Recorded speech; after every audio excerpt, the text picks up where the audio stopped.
Everybody, video here for you today. What a shocker.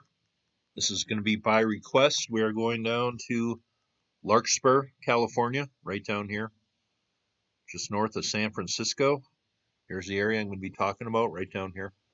Now, I'm working on a couple different videos from Egypt, but this one I wanted to do today. This fits in with other videos I've done, and I know some of you, these are kind of upsetting, but it's lost history, so somebody has to talk about this. Right down here is called the Rose Lane development down here. Let me just go to an article. Here's an article that was sent to me last night by Linda. We had a nice brief conversation.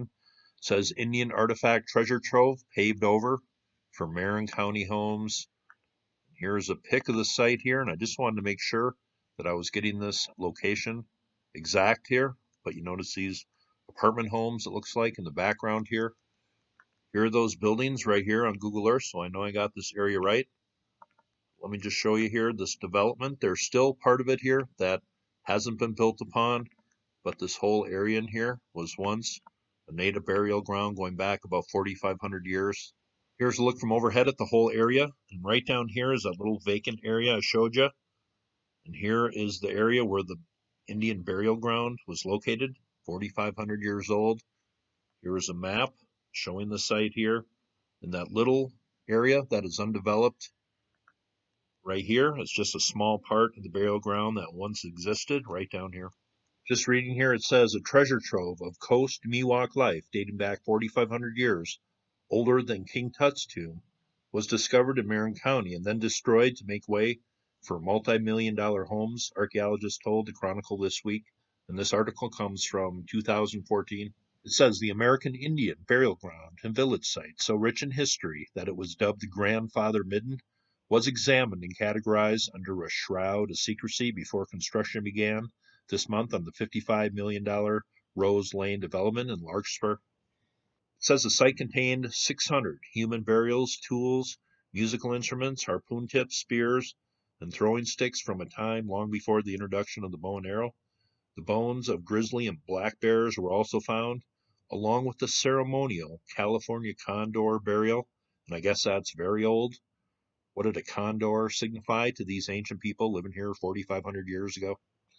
It says this site was of considerable archaeological value, said Dwight Simons, a consulting archaeologist who analyzed 7,200 bones, including the largest collection of air bones ever found in a prehistoric site in the Bay Area.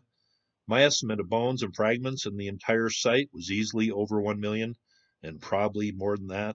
It was staggering, he said. It says no artifacts were saved. All of it, including stone tools and idols, apparently created for trade with other tribes, was removed, reburied in an undisclosed location on site, and apparently graded over, destroying the geological record and ending any chance of future study, archaeologists said. Not a single artifact was saved. It says this development was approved by the city in 2010, but the developer, Larkspur Land 8, was required by California Environmental Quality Act to bring in archaeologists to study the shell mound. And the tribe here, it says the Graton Rancheria, who were designated the most likely descendants of the Larkspur's indigenous people, oversaw the archaeological work here. But they had the burials removed to a different site, and then they were eventually just paved over. But they didn't want this area, the burials, to become an archaeological study area. They didn't want their ancestors' bones to be disturbed in the ground. And I guess who can blame them? It says the philosophy of the tribe in general is that we would like to protect our cultural resources and leave them as is, says Nick Typin, longtime member of the Sacred Sites Protection Committee of the Graton Rancheria tribe. The archaeological firm that was doing the investigating here, they had to sign a non-disclosure agreement. Now that's a little fishy, but it says non-disclosure agreements are relatively common when dealing with the Indian burials because of the historical problems American Indians have had with looters, grave robbers, and vandals. But archaeologists believe the developer was behind the secrecy. The developer was reluctant to have any publicity because, well, let's face it, because of Poltergeist, said Simons, referring to the 1982 movie about a family tormented by ghosts and demons because their house was built on top of a burial ground. They also questioned Larkspur planning officials who could have protected the mound by ordering a redesign or mandating construction of a cap over the site. One archaeologist hired said it's like the fox watching the henhouse. He said radiocarbon dating was arbitrarily limited and DNA testing was prohibited, a move that presented confirmation of a genetic link to the Graton Rancheria tribe members. It should have been protected, said another archaeologist.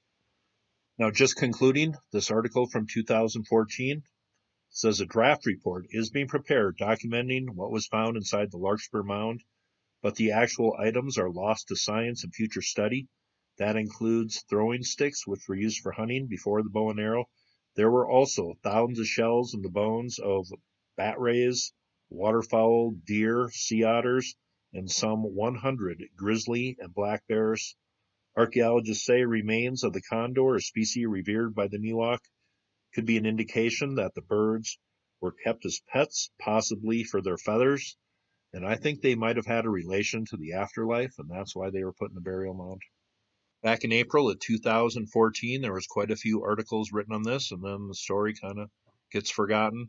It says rare Indian burial ground quietly destroyed for $1 million houses, and has a quote here from one of the archaeologists on site. It says, in my 40 years as a professional archaeologist, I've never heard of an archaeological site quite like this one. Breck Partman, the senior archaeologist for the California State Parks, told the Chronicle, and I will leave these links below. That is a report coming from Larkspur, California. If you have any new information on this, I was looking for new articles, but I did not find any.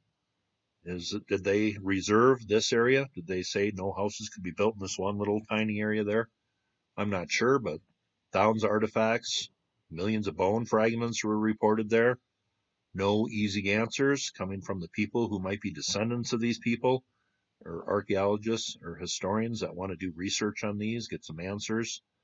But that is a mound site, a shell midden mound coming from the San Francisco Bay Area. Hope you thought that was interesting. You all have a very nice day.